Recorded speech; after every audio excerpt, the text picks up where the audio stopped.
recognize Ms. Brown from Ohio for 5 minutes. Thank you, Mr. Chairman. I just want to point out the mere fact that someone has to ask why or what the purpose of DEI training is the very reason we need more of it. And until we get to a place of parity and equity for people that look like me, Black and brown people in this country, then we should continue to invest in diversity, equity, and inclusion training in this country. So, Mr. Chairman, under President Biden and Administrator Carnahan's leadership, the General Service Administration, or GSA, is providing the essential services of maintaining the federal government's properties, procuring goods and services, and acquiring IT systems on its behalf. And admittedly, as we've seen today, this is no small feat.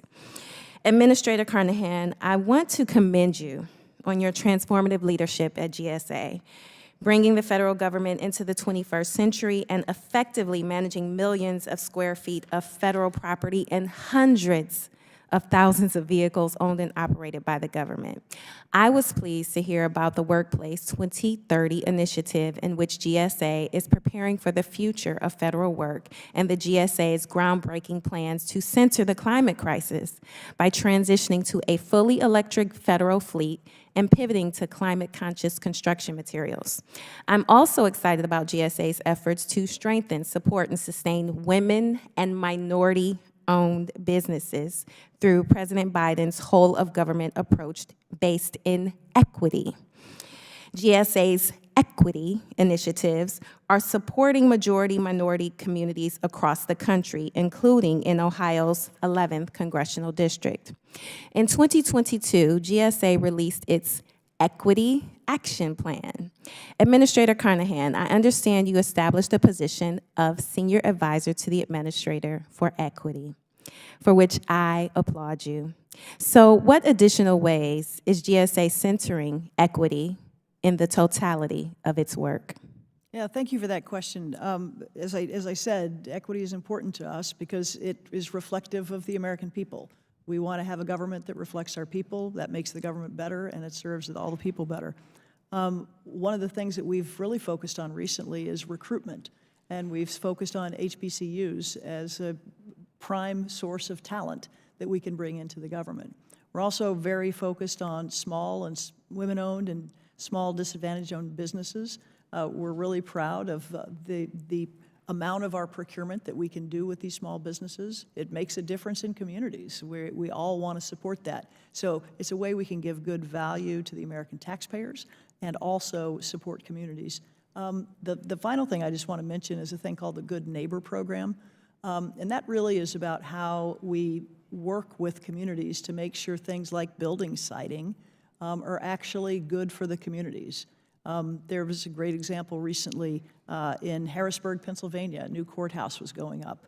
And we worked closely with the community to figure out what part of town made sense for them for economic development purposes to put that courthouse, because they knew it would be an anchor in a new neighborhood and drive economic development. So we think of equity as a center of a lot of what we do. Equity in procurement when we're talking about small businesses, and equity in siting when we're talking about where we put federal assets.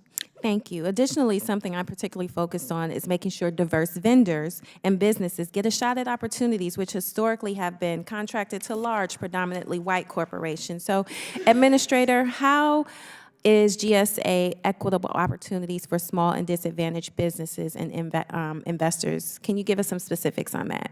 Yeah, so our small business spend number is the highest it's ever been.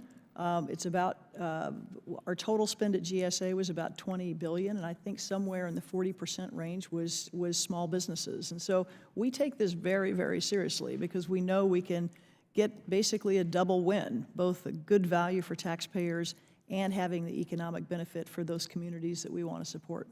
Thank you again. And I don't need to remind you, Administrator, the GSA oversees about $75 billion in annual contracts to businesses and vendors across the United States. It is critical this funding be awarded in an equitable way, recognizing the importance and worth of Black and brown businesses, underserved communities, and women-owned initiatives. When our small businesses are underserved and underserved communities thrive, we all succeed. So thank you again for the amazing work that you've been doing, and thank you again for coming before this committee, Administrator. And with that, I yield back. Chair now recognizes Mr. Burleson from Missouri.